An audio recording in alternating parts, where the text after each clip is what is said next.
Asian কাপের মূল মঞ্চে ওঠার লড়াই কাল ভিয়েতনামের বিপক্ষে মাঠে নামে বাংলাদেশ অনূর্ধ্ব 23 দল। মুরসালিনদের একমাত্র লক্ষ্য ম্যাচ জিতে মাঠ ছাড়া। এশিয়ান কাপের মূল মঞ্চে খেলতে হলে শক্তিশালী সব প্রতিপক্ষের সাথে লড়তে হবে বাংলাদেশের।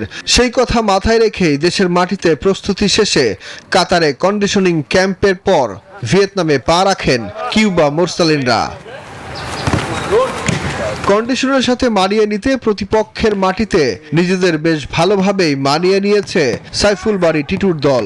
সহকারী কোচ হাসান আল মামুনও শিষ্যদের ভুল শুধরে দিতে কাজ করেছেন বেশ ভালোভাবেই। কম্বাইন একটা টিম পেয়েছে, সব মিলিয়ে আমরা কোচিং স্টাফও হ্যাপি। ওভারঅল ছেলেরা রেডি, আমার কাছে মনে হচ্ছে ছেলেরা রেডি, ছেলেরা দেশের জন্য কিছু করতে চায় এবং দেশকে এবং জাতিকে কিছু উপহার দিতে চায়। অধিনায়ক মুরসালিনের কণ্ঠেও নতুন ইতিহাস গড়ার স্বপ্ন।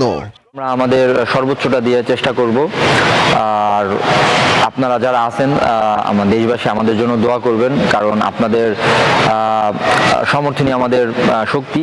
ভিয়েতনামের মাটিতে দারুণ কিছু করতেই বুধবার সন্ধ্যা 6টায় মুখোমুখি লড়াইয়ে নামবে দুই দল। সুখন সরকার, নিউজ 24।